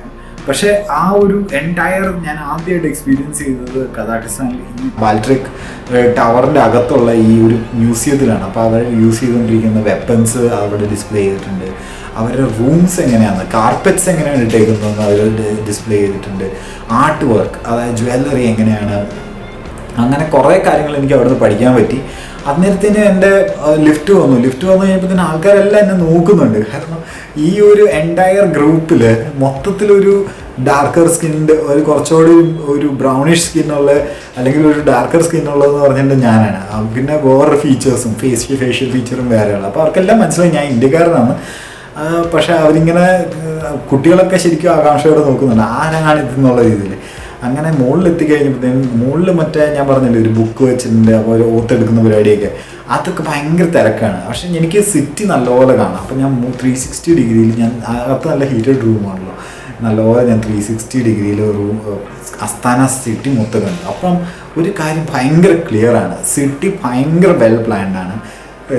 ഫിനാൻഷ്യൽ ഡിസ്ട്രിക്റ്റ് ഒരു വശത്ത് നമുക്ക് കാണാം, ഒരു വശത്ത് റെസിഡൻഷ്യൽ ഡിസ്ട്രിക്റ്റ് കാണാം. നല്ല ഒന്നാമത്തെ ഒരു സ്റ്റേഡിയം, ഒരു ഫുട്ബോൾ സ്റ്റേഡിയം ഇതിൻ്റെ നടുക്കുണ്ടാവും. നമ്മൾ വന്ന വഴിയിൽ തന്നെയാണ് അത്. അപ്പോൾ ആ ഫുട്ബോൾ സ്റ്റേഡിയത്തിൻ്റെ ഒരു ഔട്ട്ലൈൻ നമുക്ക് കാണാം. അങ്ങനെ പല പല കാര്യങ്ങളും നമുക്ക് കാണാം. അങ്ങനെ പുറത്തോട്ട് ഇതൊക്കെ കണ്ട് ഞാൻ പുറത്തോട്ട് ഇറങ്ങി കഴിഞ്ഞ് കഴിയുമ്പോഴത്തേനും ഈ സിറ്റിയിൽ ഓടാനീളം ഈ നല്ല ഇന്നോവേറ്റീവ് ആയിട്ടുള്ള പുതിയ ന്യൂവർ ഏജ് ലുക്കുള്ള സ്റ്റാച്യൂസ് വെച്ചിട്ടുണ്ട്. അതെന്ന് പറഞ്ഞിട്ട് ഗ്ലാസ് ഫിനിഷ് ചെയ്തിട്ടുള്ള പട്ടിയുടെ പടമുള്ളത്, അല്ലെങ്കിൽ ഒരു ജിറാഫിൻ്റെ പടമുള്ള, അങ്ങനെ പല പല വുൾഫിൻ്റെ പടമുള്ള, അങ്ങനെ പല പല സ്റ്റാച്യൂസ് വെച്ചിട്ടുണ്ട്. അത് അടിപൊളിയാണ്. നമ്മളിങ്ങനെ അതൊക്കെ കണ്ട് കുറച്ചവിടെ നടന്നു കഴിയുമ്പോൾ എനിക്ക് വിശക്കാൻ തുടങ്ങിയിട്ടുണ്ട്. അപ്പോൾ ആസ്ഥാനയിൽ വന്നിട്ട് ഞാൻ 1-2 സ്ഥലത്തൊക്കെ സെർച്ച് ചെയ്തു. അപ്പോൾ പോകുന്ന വഴിക്ക് ഞാനൊരു ഇന്ത്യൻ റെസ്റ്റോറൻറ്റും കണ്ടു. ഞാൻ ഓർത്ത് ഇവിടെയൊക്കെ വന്നിട്ട് ഇന്ത്യൻ ഫുഡൊക്കെ ആരാ കഴിക്കുന്നതെന്നൊക്കെ ആലോചിച്ചു. അപ്പോഴാണ് എനിക്ക് വേറെ കാര്യം കൂടി കിട്ടി. ഇവിടെയും ഇഷ്ടം പോലെ ഇന്ത്യൻ മെഡിക്കൽ സ്റ്റുഡൻസ് പഠിക്കുന്നുണ്ട്, വർക്ക് ചെയ്യുന്നുണ്ട് കുറച്ച് പേര്. ഐ മീൻ അങ്ങനെ. അപ്പോൾ അവർ പാർട്ട് ടൈം വർക്ക് ചെയ്യുന്നവരുണ്ട്. അപ്പോൾ അവർക്കൊക്കെ വേണ്ടിയുള്ളതായിരിക്കും എന്നുള്ള രീതിയിൽ ഇത് കണ്ട് ഞാനൊരു റെസ്റ്റോറൻറ്റിൽ കയറി. അപ്പോൾ ഒന്നൊക്കെ വിശാലമായ റെസ്റ്റോറൻറ്റ്. അവിടെ ആണല്ലോ ഈ നേരത്തെ രാവിലെ കയറിയ റെസ്റ്റോറൻറ്റ് പോലെയല്ല, ആൾ തിരക്കില്ലാത്തതല്ല. ഇവിടെ അത്യാവശ്യം തിരക്കുണ്ട്. ഒരു നോർമൽ ഒരാൾ വന്ന് നമ്മുടെ ഓർഡർ മേടിക്കും. ഓർഡർ മേടിച്ച് കഴിഞ്ഞാൽ ഞാനിങ്ങനെ വെയിറ്റ് ചെയ്യുകയാണ് ഫുഡ് വരാൻ വേണ്ടി. ഫുഡ് വരുന്ന ഒരു മഞ്ഞ സാധനം ഇങ്ങനെ ദൂരെ ഇങ്ങനെ ഇഴഞ്ഞിങ്ങനെ വരുന്നുണ്ട്. അപ്പോൾ ഞാൻ നോക്കി കഴിഞ്ഞപ്പോൾ ഒരു റോബോട്ടാണ്. അപ്പോൾ നമ്മുടെ സീറ്റിൻ്റെ എൻ്റെ സീറ്റിന് നേരെയാണ് ഇങ്ങനെ വരുന്നു. അത് വന്നിട്ട് ഒരു കറങ്ങി ഇങ്ങനെ വന്ന് തിരിഞ്ഞു നിന്നു. എന്നിട്ട് ഒരു പാട്ടൊക്കെ ഒന്ന് പാടി, എന്നാണ്ട് ഒരു പാട്ട് പാടി. അപ്പോൾ അതെന്താണെന്ന് വെച്ചാൽ ഞാൻ ഓർഡർ ചെയ്ത സാധനമാണ്. ഞാൻ ഓർഡർ ചെയ്തതെന്ന് പറഞ്ഞിട്ട് വീണ്ടും ഞാൻ ഹോഴ്സ് മീറ്റ് ഞാൻ ഓർഡർ ചെയ്തു. പിന്നെ ഈ ഇവരുടെ ഒരു പൊറോട്ട, ഒരു ബണ്ണുണ്ട്, ഒരു ബണ്ണ് ഓർഡർ ചെയ്തു. പിന്നെ ഒരു ഷ്രിംപ് ഫ്രൈഡ് റൈസും ഓർഡർ ചെയ്തു. ഇപ്പോൾ അടിപൊളി സിസ്റ്റം. അതായത് ഇവർ ഓർഡർ എടുക്കാൻ വേണ്ടി ഒരാൾ മാത്രമേ ഉള്ളൂ മൊത്തത്തിൽ. അയാൾ ഓടി നടന്ന് ഓർഡർ എടുക്കുക, കൊണ്ട് കൊടുക്കുന്നതെല്ലാം ഇവരാണ്. അപ്പോൾ അത് നമ്മൾ ഓൺലൈൻ ഒരു ടാബ്ലറ്റിലാണ് ഓർഡർ കൊടുക്കുന്നത്. ഓട്ടോമാറ്റിക്കലി കിച്ചണിലേക്ക് അതിൻ്റെ റിപ്പോർട്ട് പോകുന്നു. കിച്ചണിൽ അവർ ആ പ്രിൻ്റ് ചെയ്തിട്ട് ഇതിൽ വെച്ചിട്ട് ഫുഡ് വെച്ചിട്ട് ഈ റോബോട്ടിന് ഇങ്ങനെ അയച്ചു കൊടുക്കുന്നു. അപ്പോൾ റോബോട്ട് കറക്റ്റ് കൊണ്ട് തരുന്നു. റോബോട്ടിൻ്റെ ഒരു ഫേസ് ഒക്കെ ഉണ്ട്. അപ്പോൾ ഞാൻ ആദ്യമായിട്ട് എനിക്ക് റോബോട്ട് ഫുഡ് കൊണ്ടുതരും. ഞാൻ പെട്ടെന്ന് തന്നെ ക്യാമറ എടുത്തിട്ട് ചെറിയ ഷോട്ടേ എടുക്കാൻ പറ്റുള്ളൂ. ഞാൻ പ്രതീക്ഷിക്കുന്നില്ലല്ലോ ഇങ്ങനെ റോബോട്ടാണ് കൊണ്ടുവരുന്നത്. അപ്പോൾ ഫുഡ് വന്നു, അതിഗംഭീരമായ ഫുഡ്. അപ്പോൾ ഈ കുതിരയിറച്ചി എന്നൊക്കെ പറഞ്ഞിട്ടുണ്ടെങ്കിലുണ്ടല്ലോ, നമ്മുടെ നാട്ടിലുള്ള ബീഫൊക്കെ പോലെ തന്നെയാണ്, വലിയ വ്യത്യാസമൊന്നുമില്ല. നമ്മുടെ ബീഫൊക്കെ ഫ്രൈ ചെയ്ത് കഴിഞ്ഞ് കഴിയുമ്പോഴത്തേനും ഏകദേശം ഈ ഒരു ടെക്സ്ചർ ആകും. ഇവർക്കെന്ന് പറഞ്ഞിട്ടുണ്ടെങ്കിൽ ഇത് ഭയങ്കര ഇമ്പോർട്ടൻ്റ് ആണ്. കുതിരയിറച്ചി. കാരണം ഒരു എൻറ്റയർ സ്റ്റെപ്പ് റീജിയനിൽ ആകെ ഉള്ളതെന്ന് പറഞ്ഞിട്ട് കുതിരയും പശുവും ഒക്കെയാണ്. ഇവർക്ക് വേറൊന്നും കഴിക്കാൻ വലിയ കാര്യമായിട്ടില്ല, വലിയ കാര്യമായിട്ടൊന്നും ഇവിടെ വളരുകയില്ല. അപ്പോൾ ഇവരിത് എല്ലാ സ്റ്റേജസിലും കുതിര യൂസ് ചെയ്യും. ട്രാൻസ്പോർട്ട്, ഫീൽഡ് നന്നാക്കാൻ, യുദ്ധത്തിന് പോകാൻ, എല്ലാത്തിനും യൂസ് ചെയ്യും. കഴിക്കാൻ അവസാനം കഴിക്കാനും യൂസ് ചെയ്യും. അപ്പോൾ കുതിരയിറച്ചി ഇവിടെ ഇത് ബണ്ണ് പിന്നെ ഷ്രിമ്പ് ഇതെല്ലാം കൂടെ കഴിച്ചു കഴിയുമ്പോഴത്തേന് ഞാനൊരു 12,000 രൂപയുടെ ബില്ലാണ് പ്രതീക്ഷിച്ചത്. പക്ഷേ ബില്ല് വന്നപ്പോൾ ഭയങ്കര സന്തോഷമായി. കാരണം 700 രൂപയ്ക്ക് നല്ല ഒന്നാന്തര സെറ്റപ്പിൽ ഫുഡും കഴിച്ചു, റോബോട്ട് കൊണ്ടുവന്ന ഫുഡും കഴിച്ചു. അപ്പോൾ ഇവരെ ഏറ്റവും വലിയ പെട്രോ ജയൻ്റ് ആയ ഒരു കമ്പനി ഉണ്ട്, ഇവരുടെ സ്റ്റേറ്റ് ഓൺഡ് പെട്രോ കമ്പനി. അപ്പോൾ ആ കമ്പനിയുടെ ഹെഡ് ക്വാർട്ടേഴ്സൊക്കെ കണ്ടു. അങ്ങനെ വെൽ പ്ലാൻഡ് സിറ്റി, ഇതിൻ്റെ സിറ്റി സെൻറ്ററിൽ വെൽ പ്ലാൻഡ് ആണ്. മൊത്തത്തിൽ കണ്ടിട്ട് ഒരു അബുദാബിയോ ദുബായിയോ എടുത്ത് പറിച്ചെടുത്ത് ഇവിടെ സിറ്റിയുടെ നടുക്കോട്ട് എടുത്ത് വെച്ചിട്ടുണ്ടെന്ന് നമുക്ക് തോന്നുള്ളൂ. അതുപോലെയാണ് ഇരിക്കുന്നത്. അപ്പോൾ ഇതൊക്കെ കണ്ടിട്ട് കുറച്ച് നടന്നുകൊണ്ടിരുന്നപ്പോഴാണ് നമ്മൾ ഈ ഓപ്പറ ഹൗസ് കാണുന്നത്. അപ്പോൾ ഓപ്പറ ഹൗസ് ദൂരെ നിന്ന് കണ്ടപ്പോൾ എനിക്ക് മനസ്സിലായില്ല. അപ്പോൾ ഇതിങ്ങനെ കണ്ടുകൊണ്ടിരുന്നപ്പോൾ ഓപ്പറ ഹൗസിൻ്റെയൊക്കെ ഫ്രണ്ടിൽ മഞ്ഞ് വീണിട്ട് അതിൽ നടക്കാൻ പറ്റാതിരിക്കുക. അപ്പോൾ ഒരു പുള്ളി വന്നിട്ട് നൈസായിട്ട് ഇത് ഷവൽ ചെയ്ത്, 2 ചേട്ടന്മാർ വന്ന് ഷവൽ ചെയ്തുകൊണ്ടിരിക്കുക. അപ്പോൾ എൻ്റെ ക്യാമറ കണ്ടപ്പോൾ അവർ തിരിഞ്ഞ് നിന്നിട്ട് അവരെനിക്ക് ഫോട്ടോയ്ക്കൊക്കെ പോസ്റ്റ് ചെയ്ത് തരിക. നമ്മളിത് ജനറലി ഒരു പ്രതീക്ഷിക്കാത്തൊരു ആറ്റിറ്റ്യൂഡാണല്ലോ ആൾക്കാർ. നമ്മൾ ക്യാമറ കണ്ടു കഴിയുമ്പോൾ അവർ തിരിഞ്ഞ് നിന്നിട്ട് പണിയെടുത്തുകൊണ്ടിരുന്നൊക്കെ നിർത്തി ഫോട്ടോയ്ക്കൊക്കെ പോസ്റ്റ് ചെയ്യും. ഒരക്ഷരം അവർക്ക് ഇംഗ്ലീഷ് അറിയത്തില്ല, എനിക്കൊരക്ഷരം റഷ്യനും അറിയത്തില്ല, അതുകൊണ്ട് കൂടുതൽ കമ്മ്യൂണിക്കേഷനൊന്നുമില്ല. അങ്ങനെ ഇതിൻ്റെ ഇടയ്ക്കോടെ നടക്കുക എന്ന് പറഞ്ഞിട്ടുണ്ടെങ്കിൽ ഭയങ്കര ബുദ്ധിമുട്ടാണ്. ഇവർ ഈ ഷവൽ ചെയ്തിടുന്ന സ്നോ ആണെങ്കിലും ചിലപ്പോൾ ചിലയിടത്തൊക്കെ ചവിട്ടി കഴിയുമ്പോൾ നമ്മളങ്ങ് താന്നു പോകും. അപ്പോൾ കാലൊക്കെ നനയും. നമ്മുടെ ബൂട്ടിൻ്റെ അകത്തൊക്കെ സ്നോ കയറി കഴിഞ്ഞാൽ, സ്നോ ബേസിക്കലി വെള്ളമാണല്ലോ, അത് കയറി കഴിഞ്ഞാൽ ഭയങ്കര നനവാണ്, അതൊരു ബുദ്ധിമുട്ടാണ്. അങ്ങനെ എൻ്റെ അസ്താന മൊത്തത്തിൽ ട്രിപ്പ് ഓൾമോസ്റ്റ് എൻഡ് ആവാറായി. അത് കഴിഞ്ഞിട്ട് ഒരു ബൊട്ടാനിക്കൽ ഗാർഡൻ കാണുന്നുണ്ട്.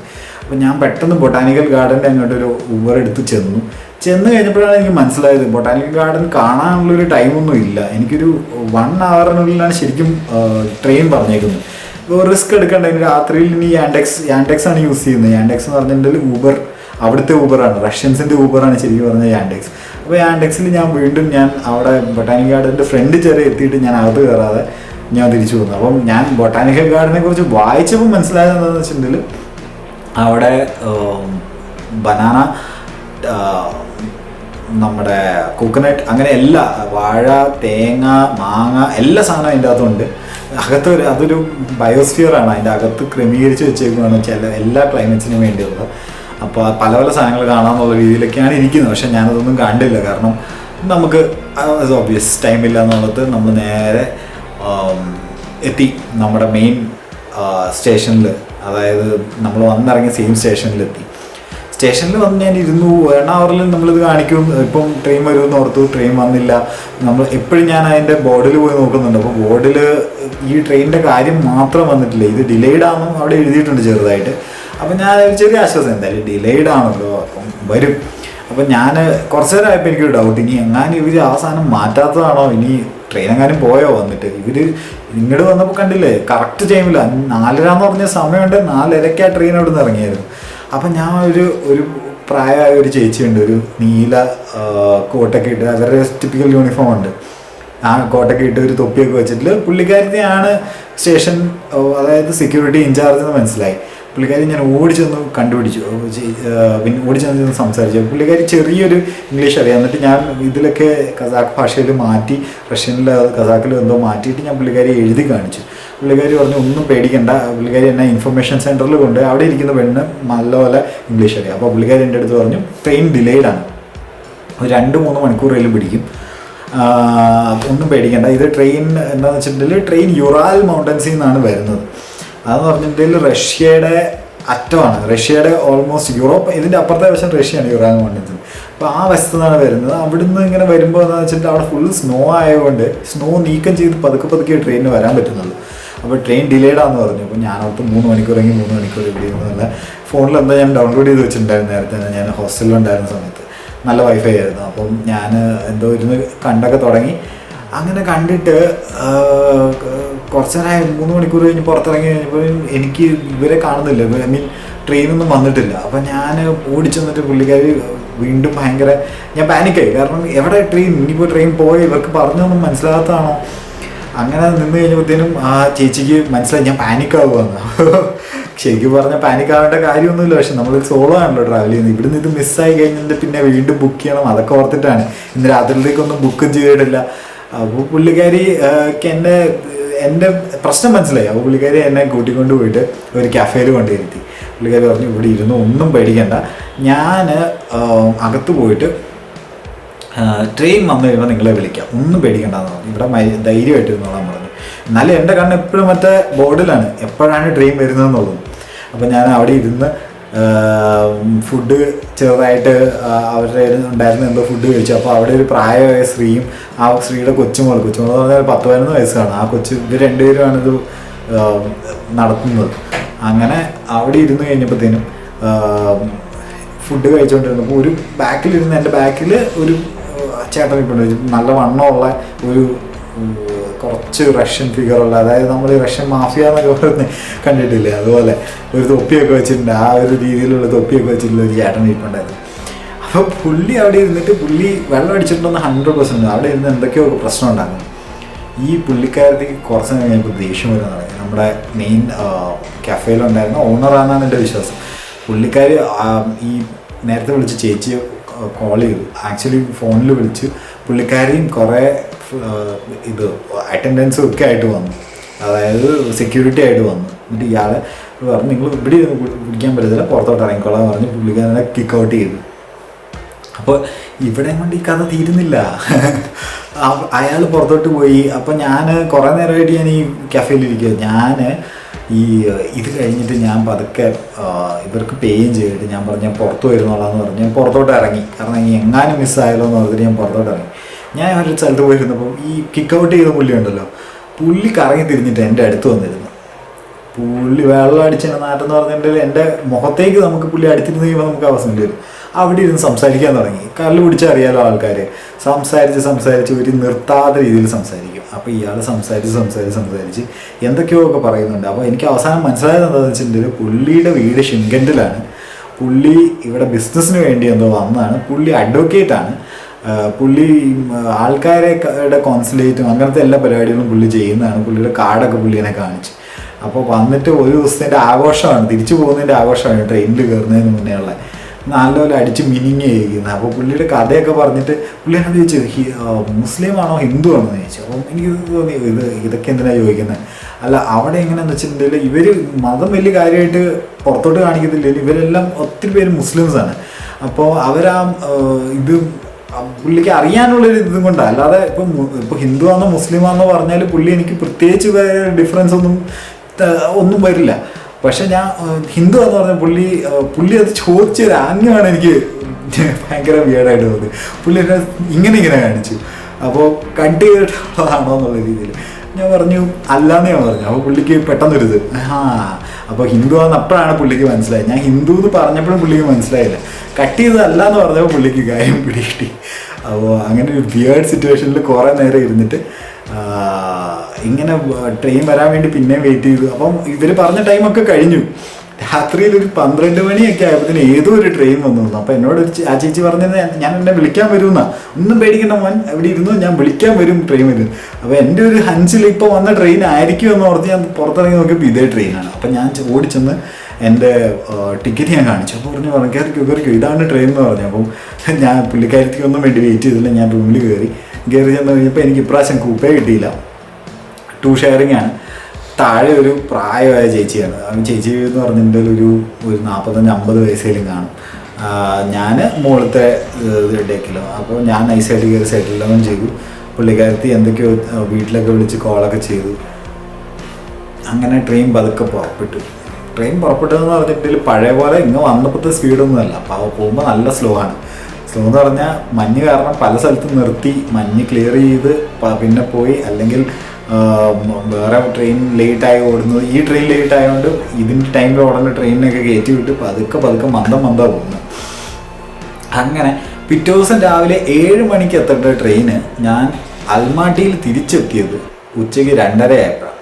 അപ്പോൾ ഒരു ദിവസം അങ്ങനെ പോയി കിട്ടി. അപ്പോൾ വരുന്ന വഴിയാണെങ്കിലും എനിക്കൊരു ആശ്വാസം എന്തായിരുന്നു വെച്ചിട്ടുണ്ടെങ്കിൽ എൻ്റെ കൂടെ ഉണ്ടായിരുന്ന ആ കസാക്ക് ചേച്ചി ഉണ്ടല്ലോ, പുള്ളിക്കാരിയുടെ പല പല കഥകൾ, പുള്ളിക്കാരിയുടെ കൊച്ചിൻ്റെ കഥ പറഞ്ഞു എൻ്റെ അടുത്ത്. എല്ലാം ആംഗ്യ ഭാഷയും പിന്നെ ഗൂഗിൾ ട്രാൻസ്ലേറ്റും പല പല ഇതൊക്കെ വെച്ചിട്ടാണ്. പുള്ളിക്കാരത്തിയുടെ മകളുടെ കല്യാണത്തിൻ്റെ ഫോട്ടോസ് കാണിച്ചു തന്നു. അത് പക്ഷെ ഇവർക്ക് ഭയങ്കര നല്ല ആൾക്കാരാട്ടോ, ഷെയർ ചെയ്യാൻ അവർക്ക് ഒരു മടിയില്ല. അവർക്ക് നമ്മളെ കാണുമ്പോൾ ഭയങ്കര സന്തോഷമാണ്. നമ്മുടെ നാട്ടിലെ ഇതും വിശേഷങ്ങളും എല്ലാം പുള്ളിക്കാരത്തിക്ക് അറിയണം. ഞാൻ എവിടെ ജോലി ചെയ്യുന്നതെന്ന് അറിയണം, എൻ്റെ ജോലിയിലെ ഫോട്ടോസ് കാണണം, എൻ്റെ വീട്ടുകാരുടെ ഫോട്ടോ കാണണം. അപ്പോൾ പുള്ളിക്കാരത്തി മൊത്തം ഞങ്ങൾ കമ്പനിയായി. പുള്ളിക്കാരത്തി ഫുഡൊക്കെ കഴിക്കുമ്പോൾ ഞാൻ വലിയ കാര്യമായിട്ടൊന്നും ക്യാരി ചെയ്തിട്ടില്ല, എൻ്റെ കയ്യിൽ കുറച്ച് സ്വീറ്റ്സും അങ്ങനത്തെ അതൊക്കെ ഉള്ളൂ. അപ്പോൾ ചേച്ചി ആ പുള്ളിക്കാരി കട്ട് ചെയ്ത് ചീസും പിന്നെ ബ്രെഡും എല്ലാം എനിക്ക് ഇടയ്ക്കിടയ്ക്ക് തിന്നാൻ തരും. അങ്ങനെ ഇന്നലെ നമുക്ക് കാണാൻ പറ്റാത്ത ലേക്ക് ബാൽക്കാഷ് ഒക്കെ ഉണ്ടല്ലോ, അതൊക്കെ ഇങ്ങനെ കണ്ട് ആണ് നമ്മൾ തിരിച്ചു വരുന്നത്. അപ്പം തിരിച്ചു വന്നു കഴിയുമ്പോഴത്തേന് പിന്നെയും നമ്മളിങ്ങനെ മെഡോസ്, ലോങ് എൻഡ്ലെസ് മെഡോസ് ഇങ്ങനെ കണ്ട് നമ്മളിങ്ങനെ വന്നുകൊണ്ടിരുന്ന് കഴിയുമ്പോഴാണ് നമുക്ക് വീണ്ടും അൽമാട്ടിയുടെ പതുക്കെ നമുക്ക് പ്രാന്തപ്രദേശങ്ങളിലേക്ക് നമ്മൾ കയറുന്നത്. അപ്പോൾ ഇതിന് മുന്നേ പറയാനൊരു കാര്യം ഉണ്ടായിരുന്നു. നമ്മൾ ലേക്ക് ബാൽക്കാഷിൻ്റെ ഞാൻ പറഞ്ഞില്ലേ കുറേ ടൗൺസ് ഉണ്ടെന്ന്. ഈ വശത്ത് ഒരു ടൗൺ ഉണ്ട്, അപ്പുറത്തെ വശത്ത് രാത്രിയിൽ നമുക്ക് ചിലപ്പോൾ ഒരു ബൾബിൻ്റെ വെളിച്ചം മാത്രം ദൂരെ നിന്ന് വേണേൽ കാണാമായിരിക്കും, അത്രേ ഉള്ളൂ. അപ്പുറത്തെ പ്രോപ്പർ ടൗണുള്ളതാണ്. അപ്പോൾ ഈ ടൗൺസ് ഒക്കെ കണ്ടപ്പോൾ എനിക്ക് ഭയങ്കര ഇൻട്രസ്റ്റിംഗ് ആയിട്ട് തോന്നി. കാരണം ഇവർ ഫിഷർമെനാണ്. ഇവർ ഇതിൻ്റെ ഈ ലേക്കിൻ്റെ ചുറ്റും ഒരു കറുത്ത ഒരു ഏരിയ ഉണ്ട്. ഐ മീൻ ലേക്കിൻ്റെ ചുറ്റും, ലേക്കിൻ്റെ അറിയാമല്ലോ, ലേക്ക് എന്ന് പറഞ്ഞിട്ടുണ്ടെങ്കിൽ ഇത്ര വലിയ ലേക്കായതുകൊണ്ട് ഇതിന് തിരയൊക്കെ ഉള്ള ലേക്കാണ്, ചെറിയ തിരമാലകളൊക്കെ അടിക്കുന്ന ലേക്കാണ്. അപ്പോൾ ഇവർ ഇതിൻ്റെ ചുറ്റും നിൽക്കുന്നു. ഇവർ ഈ ട്രെയിൻ വരുന്നത് നോക്കി കുറേ ചേച്ചിമാരൊക്കെ ഈ ലേക്കിൽ നിന്ന് പിടിച്ച ഫിഷിനെ സ്മോക്ക് ചെയ്ത് വെച്ചിട്ട് ഇവർ ഈ റോഡ് സൈഡിൽ വിൽക്കുന്നു. അപ്പോൾ ഇത് കാണാൻ ഭയങ്കര ഇൻട്രസ്റ്റിംഗ് സീൻസാണ്. അപ്പോൾ ഞാൻ ഓർത്ത് ഇനി എന്നേലും ഞാൻ കസാഖിസ്ഥാനിൽ തിരിച്ചു പോകുന്നുണ്ടെങ്കിൽ ഞാൻ ഉറപ്പായിട്ട് ഈ ലേക്കിൻ്റെ സൈഡിലുള്ള 1-2 ട്രിപ്പുകൾ എന്തായാലും ചെയ്യും. കാരണം ഇത് ഭയങ്കര ഇൻട്രസ്റ്റിംഗ് ആയിട്ടുള്ളൊരു വേ ഓഫ് ലൈഫാണ് ഇവരുടെ. അങ്ങനെ അൽമാട്ടിയുടെ പ്രാന്തപ്രദേശങ്ങളിലേക്ക് തിരിച്ചു കയറിയപ്പോൾ എനിക്ക് വേറൊരു കാര്യം മനസ്സിലായി. ഞാൻ ആദ്യത്തെ ദിവസം വന്ന അൽമാട്ടിയല്ല തിരിച്ച് ഞാൻ ചെല്ലുന്നത്. മഞ്ഞ് പെയ്തു തുടങ്ങി, ഇവിടെ കാലാവസ്ഥ മൊത്തത്തിൽ മാറി, തണുപ്പ് കൂടി. എന്നാൽ അസ്താനയുടെ അത്ര തണുപ്പൊന്നുമില്ല, എന്നാലും ഇവിടെയും തണുപ്പ് കൂടിയിട്ടുണ്ട്. അങ്ങനെ 2-2:30 ആയപ്പോഴത്തേനും ഇഴഞ്ഞു നീങ്ങി നമ്മൾ വീണ്ടും തിരിച്ച്